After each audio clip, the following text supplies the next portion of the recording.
Apple CEO Tim Cook speaks on stage during Apple's annual Worldwide Developer Conference, WWDC, in San Jose, California, U.S.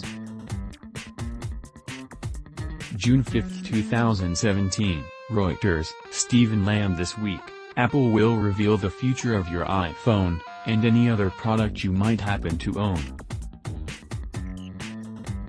The company is hosting WWDC, its annual conference. Right in the middle of it is the keynote where the company shows off updates to the various operating systems and software that power all of its products. The event will take place all through next week.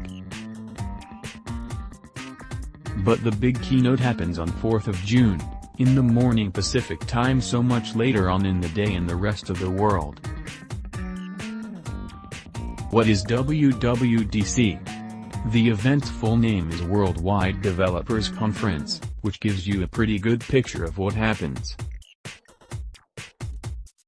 It serves as a place for app developers to meet each other and learn about the future of Apple's various platforms, and for Apple to discuss that future with them.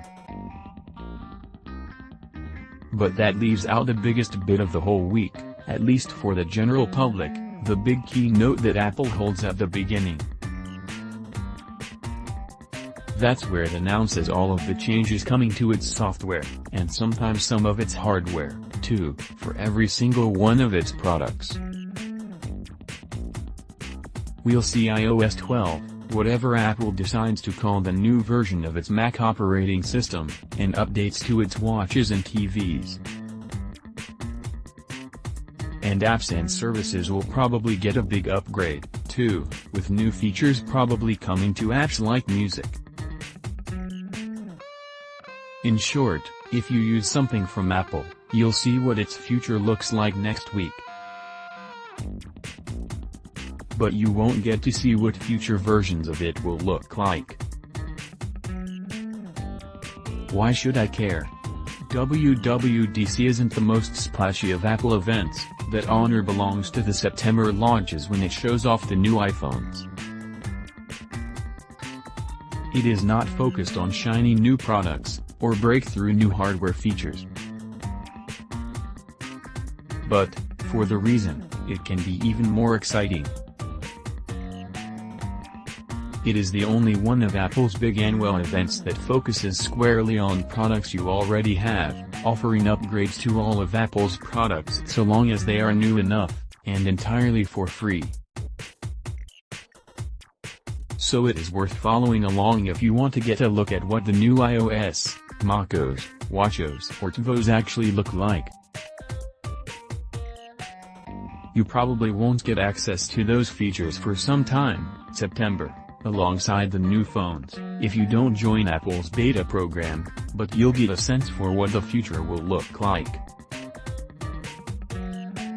Sometimes, that software even offers hints at what new products, such as the new iPhone, might look like, too. Does that mean there won't be a new iPhone, then?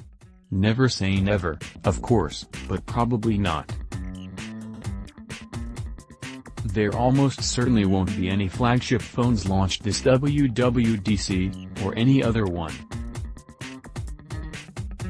There have been some rumors about a new iPhone SE 2, upgrading that small, cheap and beloved handset. That might come around this year, though even that is unlikely. But that doesn't mean that the whole event is devoted to software. A host of products are rumored for potential launches at the event, everything from its AirPower wireless charging mat to updated MacBook Pros, so it is likely that there'll be some new hardware too. How can I watch it? Apple usually streams every WWDC keynote, and is almost certain to do the same this year. It hasn't yet announced that it will, much less how it will do so, but going on previous years it should be fairly simple to watch along. The company runs a special page on its website that lets people stream the keynote live, so long as they're using the right kit. and an update will usually arrive on the Apple TV, installing a special app for watching it back. If you miss it, you'll be able to watch it back the same way.